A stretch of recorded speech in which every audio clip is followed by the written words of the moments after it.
Star motorcycles, we got 'em. Rhino side-by-sides, got them too. Grizzly ATVs, yep, got them. Yamaha, got them all. If you're thinking Yamaha, come to Falls River Motorsports, where it's all good.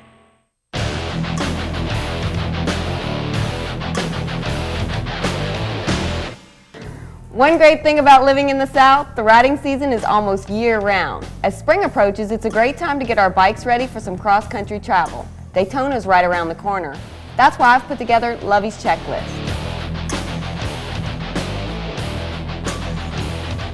First things first, no one knows your ride better than the people that built and designed it. So get out your owner's manual and check for the service intervals and other pertinent information. First thing you want to make sure of is whether your bike is due an oil and filter change. Even if it isn't, this might be a good time to do one anyway, especially if your trip is going to be 1,000 miles or more. You might also want to note when your last valve adjustment took place. This is definitely something you don't want to do on the road. If you're due one, take care of it now.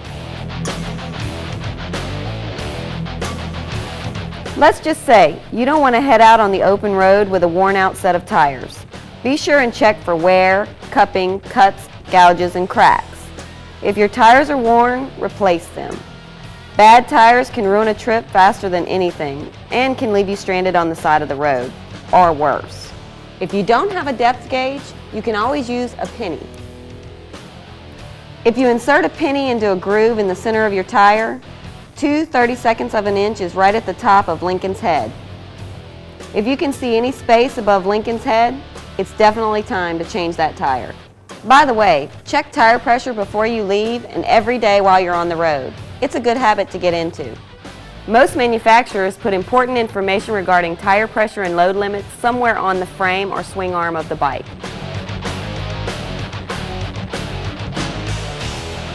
Throttle, brake, and clutch cables should be inspected.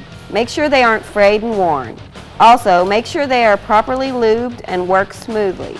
A hard-to-pull clutch or stiff throttle can wear you out on a long-distance trip. A broken one can be hard to repair out in the boondocks.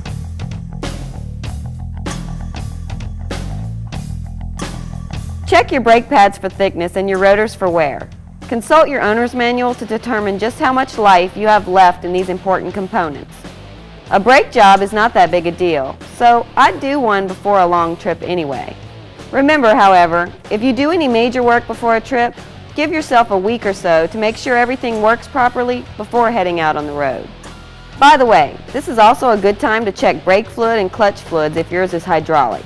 Make sure the fluid is clear and at the proper level. It's very hard to push start a modern tourer, so make sure your battery is in good condition. Check the electrolyte levels and inspect the terminals for tightness and any signs of corrosion. Might also be a good time to give them a good cleaning. Make sure headlights, driving lights, brake lights, and signals are all working properly. This is something we're supposed to do every time we ride, so just do it. By the way, I always carry a few spare bulbs, just in case. Now remember, even the best laid plans can sometimes go astray, so always carry a good toolkit. Most manufacturers supply these with their bikes. Another good idea is to check ahead for dealers' locations and phone numbers. Some manufacturers, such as Harley-Davidson, publish a list of this information for you. All that's left now is to throw that leg over, hit the starter, and get out on the highway with a feeling of safety and confidence. For LA Rider, I'm Lovey Zago.